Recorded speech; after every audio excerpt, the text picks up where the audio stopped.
नमस्कार. प्रतिष्ठा न्यूजमध्ये आपलं स्वागत आहे. आता नवरात्रोत्सवाच्या निमित्तानं आपण स्त्री शक्तीशी संवाद साधत आहोत. तर आज आपण आलोय पलूस तालुक्यातील रामानंदनगर येथे प्राथमिक शाळेमध्ये शिक्षिका असणाऱ्या सुधा सुतार यांच्याकडे त्यांच्याशी आपण संवाद साधणार आहोत. तर त्यांच्या शाळेमध्ये अनेक प्रकारचं वेगवेगळ्या प्रकारचं उपक्रम राबवतात आणि एक झाड माँ के नाम असा एक त्यांनी एक उपक्रम सुरू केला आहे. तर त्या उपक्रमासंदर्भात पण आपण जाणून घेऊच. पण एकंदरीत जे त्यांच्या आयुष्याची वाटचाल आहे, त्या संदर्भात आपण त्यांच्याशी आज चर्चा करणार आहोत. तर मॅडम मला अ, तुमचं बालपण आणि शिक्षण या संदर्भात सांगा. नमस्ते. मी सौ सुधा धनंजय सुतार, तालुका पलूस, जिल्हा सांगली. माझ्या शाळेचं नाव जिल्हा परिषद शाळा सावंतपूर वसाहत, तालुका पलूस, जिल्हा सांगली येथे मी कार्यरत आहे. माझं शिक्षण पूर्ण डी.एड. एम.ए. योगा टीचर पण मी आहे सध्या आणि शाळेमध्ये मुलांना त्या पद्धतीचं शिक्षण देत आहे. माझं बालपण, माझं गाव म्हणजे माझं वडिलांचं गाव पाचवड, तालुका वाई, जिल्हा सातारा. माझे वडील शिक्षक होते. आई माझी त्यावेळची 7वी. बरं. सरपंच पदासाठी अर्ज भरणारी माझी आई जवळजवळ 40 वर्षापूर्वीची. या अशा घरात मी जन्म झाला. माझं बालपण मध्यम मध्ये गेलं, मध्यम माझ्या माझ्या वस्तूमध्ये. आणि शिक्षणानं मात्र आम्ही समृद्ध होत गेलो. गरिबी होती. त्यावेळेचा काळ म्हणजे थोडंसं तुटपुंजच होतं सगळं. आणि कष्टाची सवय. बालपणात कष्ट, शिक्षण या दोन्हीची जोड असल्यामुळं शिकायचं तर काम करायचं. आमच्या घरी शेती होती. मजुरांना द्यायला पैसे नव्हते. मग आम्ही सर्व भावंडं सुट्टी दिवशी शनिवारावर शेतातली कामं करायची. मग वडील म्हणणार तुम्हाला शाळेला फीला पैसे देणार. बरं. अशा पद्धतीचं आमचं घरातलं वातावरण. मग आम्ही आनंदानं फीला पैसे मिळायचे म्हणून आम्ही रानात शिक्षणावर काम करायचो. आणि मग पैसे मिळायचे आणि आपल्या शाळेला जायला मिळणार या कल्पनेने आम्ही आनंदात गेलो. म्हणून आमचं काम एका दिवसात एक शेत व्हायचं बांगलून. बरं, बरं. अशा पद्धतीत आमच्या वडिलांची पण टेक्निक होती. हां. गोड बोलून काम करून घेणं. आणि गोड बोलून शिक्षणातसुद्धा आम्हाला त्यांनी चांगल्या पद्धतीनं टेक्निक देऊन मुलं कशी माझी प्रत्येक क्षेत्रात चमकतील हा त्यांचा एक मला वाटते मानदंड असावा त्या काळचा. मला वाटते आधुनिक महात्मा फुलेच म्हणलं पाहिजे. कारण त्याची गोष्ट आहे घडलेली आहे ती मी पुढं सांगणार आहे. आणि चांगल्या पद्धतीत शिक्षण देत देत मुली आम्ही बहिणी 5 जणींना पण आम्हाला शिकवलं आणि दोघा भावंडांना शिक्षण शिकवून आम्ही सगळ्या मुली प्रत्येक क्षेत्रामध्ये आपल्या स्थानबद्ध आहे. आपल्या पायावर उभ्या आहे. शिक्षणामध्ये माझी चांगल्या पद्धतीनं प्रगती होते. आणि माझ्या वडिलांचा एक मानदंड होता की मी ते म्हणायचे, "तू मुलगी नाही, माझा मुलगाच आहेस." बरं, बरं. असं म्हणायचे. कारण मी अ, असं एक क्षेत्र निवडलं होतं. त्या क्षेत्रामध्ये कुठलं पण असू दे, मी असं चांगल्या पद्धतीनं काम करत होते. मग त्यांना वाटायचं बा मुलगा असता तर आणखीन आपल्याला पाठबळ मिळालं असतं. बरं. एक मला अजून आठवतं त्यांचं, "माझी मुलगी नाही, तू मुलगाच आहेस." आणि अशा पद्धतीचं शिक्षण मी पूर्ण त्या गावामध्ये घेतलं. नावलौकिक झाला. डी.एड पुढं केलं. पुन्हा नोकरी लागली. वडिलांनी मला नोकरी त्यावेळी लगेच नोकरी मिळत होती. बरं.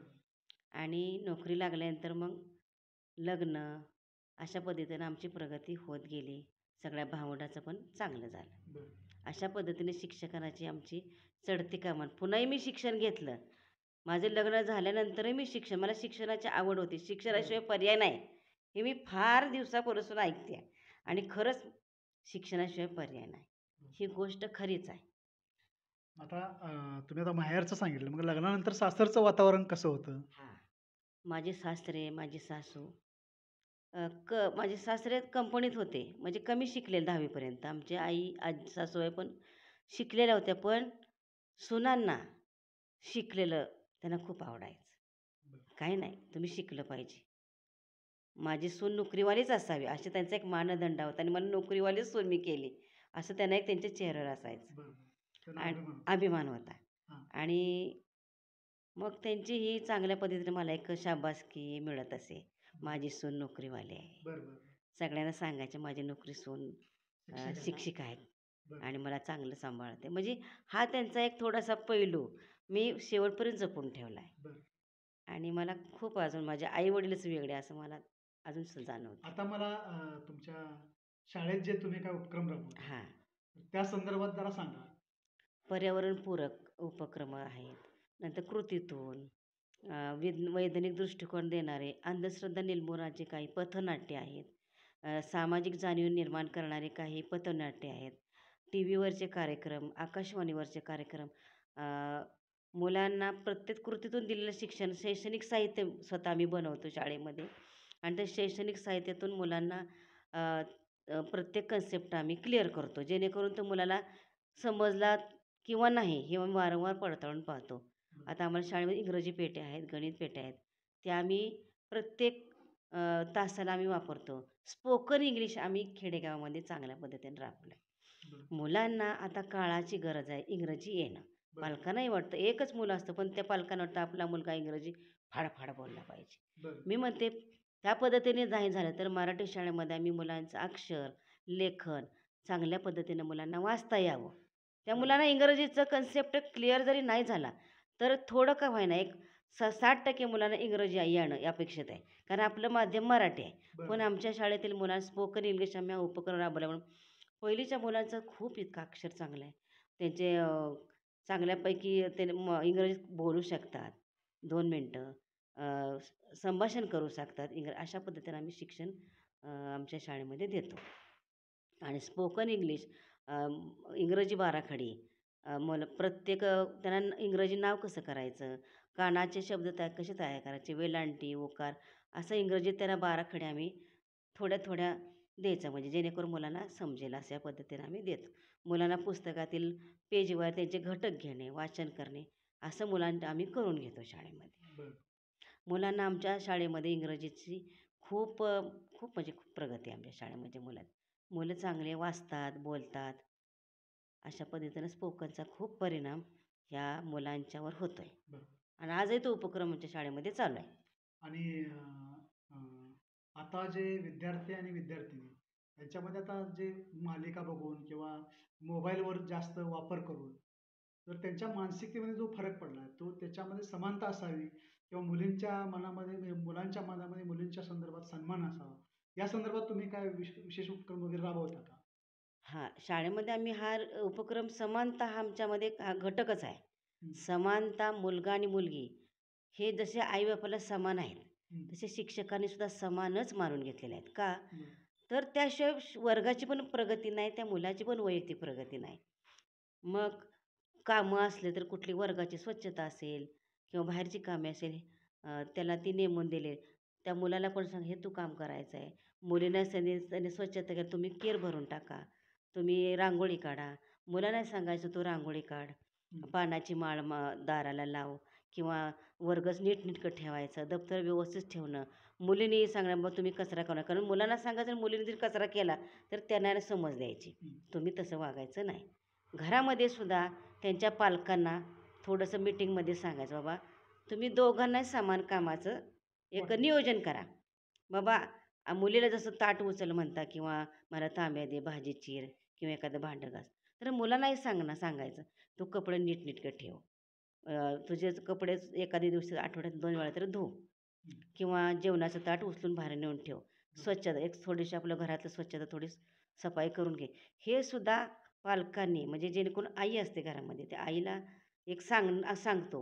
जसं मुलीला काम लावतात तसं मुलांनाही काम तुम्ही लावायला पाहिजे.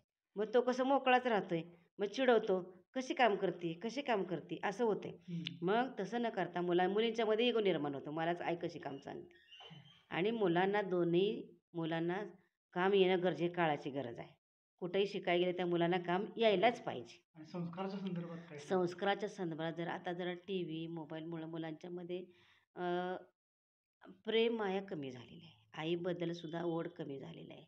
जेणेकरून तिकडंच ती मुलं आकर्षित. तर पालकांनी एक लक्षात ठेवलं पाहिजे, मोबाईलचा वापर, टीव्हीचा वापर अगदी गरज असेल तेव्हाच केला पाहिजे.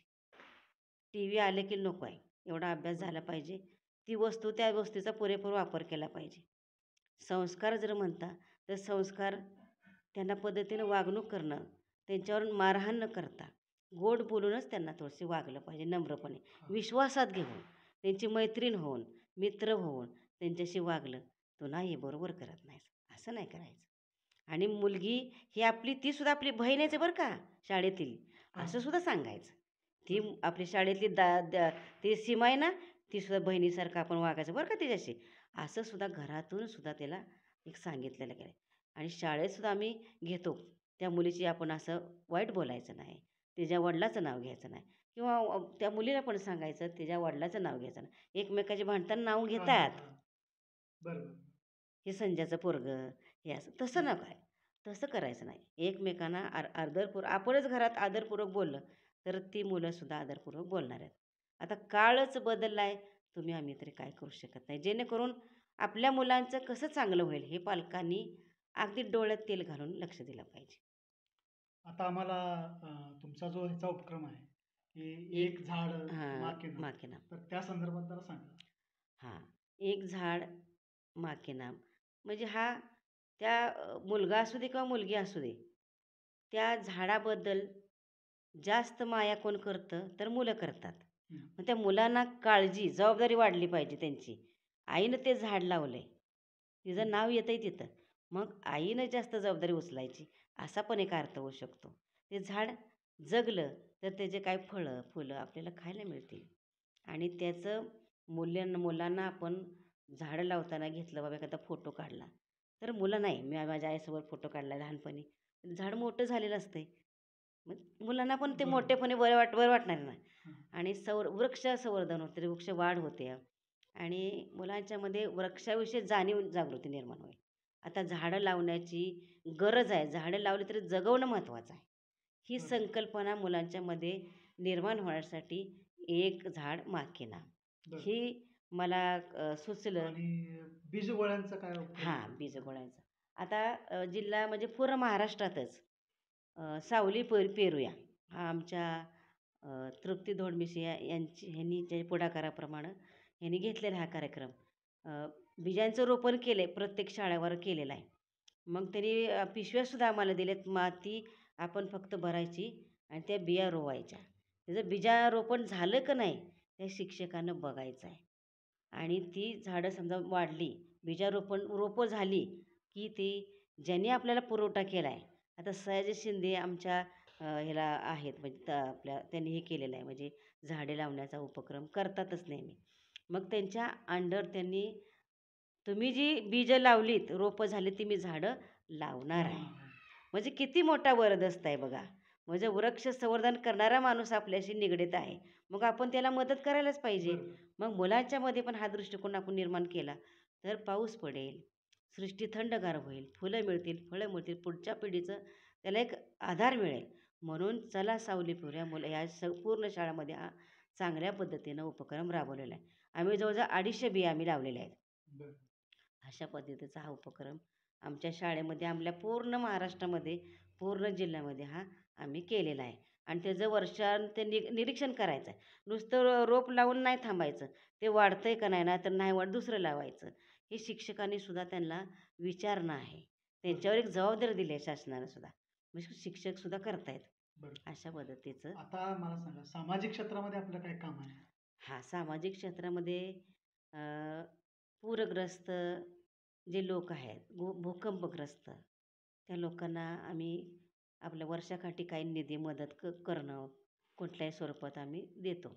हं. नंतर एडसगरतं जी अनाथ आश्रमात मुलं आहेत, त्यांना काही गरज असते बाबा काही वस्तूंची, मग त्यांना आम्ही मदत करतो. आम्हाला एक समाधान वाटतं बाबा ही मुलं आहेत, अनाथ आहेत, त्याने समाधान मिळतं आम्हाला. बरोबर. आणि ऊस तोडी मजुरांची मुलं आहेत, तर हां. त्यांच्या संदर्भात ऊस साखर शाळा वगैरे असे हां, काय साखर उपक्रम शाळा राबवले बरोबर का? आहे.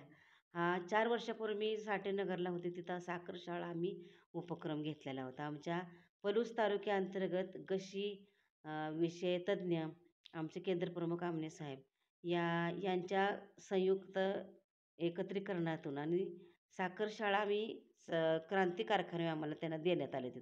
ही छोटी आम्हाला खोली त्यांनी अण्णांनी आम्हाला दिली होती आणि तिथं ऊसतोडीची मुलं जी आहेत त्यांना शाळा एकत्रित ठिकाण्यासाठी आम्ही सर्व शिक्षकांना एक दिवस तिथं आम्ही शिकवण्यासाठी त्यांच्या पाळ्या असायच्या आणि तो शिक्षक तिथे शिकवत असेल.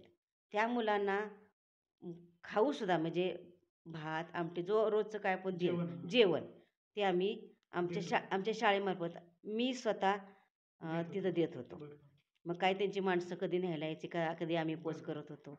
अशा पद्धतीने त्या मुलांना जवळजवळ 6-4 महिने जोपर्यंत ऊस जात नाही, तोपर्यंत ती मुलं आमच्या शाळेमध्ये कधी 50, कधी 20, कधी 60 अशी मुलं तिथं शाळेत येत होती. घेत. आणि त्या मुलांना शाळेमध्ये सर्वच शिक्षक जे पाळ्या लावत होते रोज ते शिकवत होते.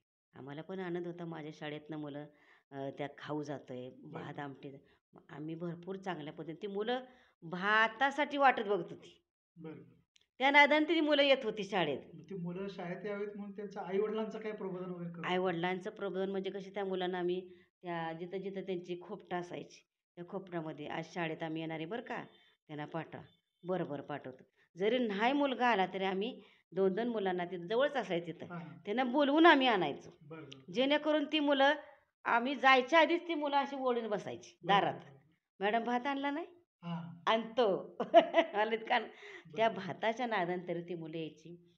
गाणी म्हणायची, काही गोष्टी सांगायची, काही नकला करायची काय. आता हे उपक्रम आता अजून चालू आहेत सातत्यानं. आता सध्या चालूच आहे सध्या आता उपक्रम. असतोय जोपर्यंत कारखाना चालू असतो तोपर्यंत उपक्रम चालू चालूच असतं. असतो. तर आता मला आता थोडक्यामध्ये तुमच्या स्वतःविषयी आणि भविष्यात तुमचे काय उपक्रम असतील किंवा पुढं काय आता नोकरी अजून किती वर्षे राहिलेली आहे, तर या संदर्भात जर थोडक्यात सांगा? माझी आता नोकरी पूर्ण 39 वर्ष झाली. बरं. आता 40वा वर्ष लागलं. माझ्या अथांग समुद्रामध्ये मला वाटत नाही माझं काय काम करायचं राहिलं तरी पण मला एक माझं काम राहिलं आहे. मला गायनामध्ये मुलांना पुढं आणायचं आहे. मी गायनामध्ये पेटी, हार्मोनियम पूर्ण माझ्या संगीतामध्ये मी बरं. मुलांच्या कविता मी गायनामध्ये वर्गामध्ये घेते. मुलं आनंदात असतात. पण मला स्वतःला काही मुलांना एकत्र करून एक त्यांचा एक गट निर्माण करायचा आणि त्या मुलांना गायनामध्ये तज्ज्ञ मला करायचं आहे. बरं.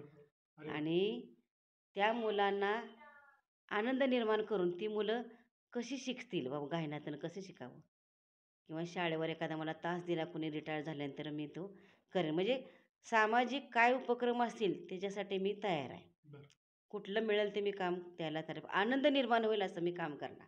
बरं. एवढं माझं मन आहे. बघूया आता. तर आपण सुधा सुतार यांच्याशी बोललो, त्यांच्याशी आपण गप्पा मारल्या. आपण स्त्री शक्तीशी संवाद हा उपक्रम राबवतोय आणि त्या अंतर्गत आपण त्यांच्याशी चर्चा केली. तर त्यांच्या एकंदरीत वाटचालीतून त्यांची जी तळमळ आहे विद्यार्थ्यांविषयी, शिक्षकांच्या विषयी, शिक्षणाविषयी, तर ती आपण जाणून घेतली. तर तुम्हाला प्रतिष्ठा न्यूजच्या वतीनं तुमच्या पुढच्या उपक्रमासाठी शुभेच्छा आणि अभिनंदन. आभार आहे. धन्यवाद. धन्यवाद.